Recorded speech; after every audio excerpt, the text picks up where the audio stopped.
Okay guys, so I did a chairlift in Capri, Italy. By the way guys, I am scared of heights. As in, takot talaga ako sa heights. Pero sabi ko, oh my God, I need to try this. Muntik na akong mag-back out nung pasakay ako, to be honest. Kasi yun lang yung takip. Yun lang yung parang magsisave sa akin. Tapos, hinawakan ko talaga yung handle. Akala mo naman mag-i-slide, pataas pala yun. Hindi ko naisip nung una kasi nga takot na takot ako. Hindi ko alam na pataas and pababa pala yung lock niya. Tapos ako todo kapit pa, diba? Like, duh. Anyway guys, yung ginamit ko pala dito na camera is Insta360 X4. Nakikita nyo naman sa sa right bottom part ng video. Nakalagay doon shot on Insta360 X4.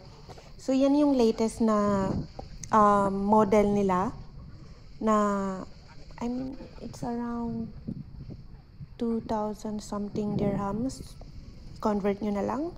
But yeah guys, tignan nyo yung view. Oh my God. Tapos guys, yung stick pala niya is invisible. So parang wala kayong makikita na stick or something. Tapos guys, sa sobrang takot ko na bumaba, malayo pa lang ako, tinanggal ko na yung lock. Guys, ito yung malala yung pababa. Hindi ko talaga alam kung maglalakad na lang ako pababa o sasakay pa rin ako kasi as in pababa, makikita mo talaga. Tignan mo naman. Like, oh my God, I cannot. Pero later on, parang nahimasmasan ako. So, I was like, okay guys, let's enjoy the view.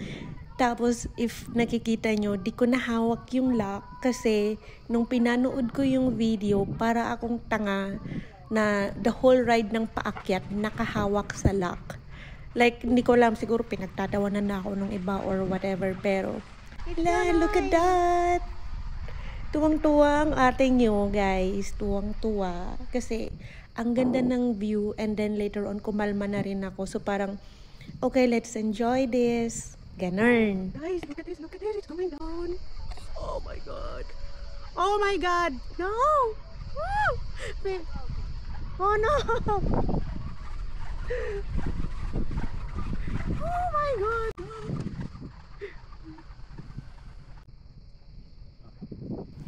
So, ayun na. Ninervous naman ng konti. Pero, enjoy na dyan. As in, guys, tingnan nyo yung view. Ang ganda. Actually, sabi ko nga nung una, sa Capri, Italy po yan. So, may area yung Capri sa Tuktok. Pinaka-tuktok niya is, it's called Ana Capri. So, may chairlift sila. I think it's around 12 to 15 minutes yung travel paakyat and then pababa is another 12 to 15 minutes. So, medyo nung paakyat, iniisip ko it's the longest 12 minutes of my life. Pero anyways, I think it's worth it naman na tinry ko.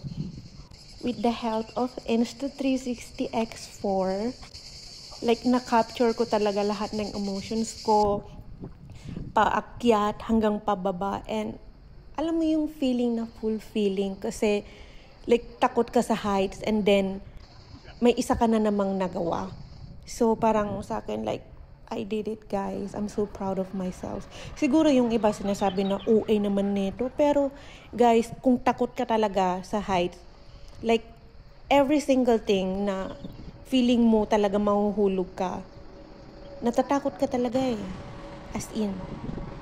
Anyways, that's it. I did it. Enjoy.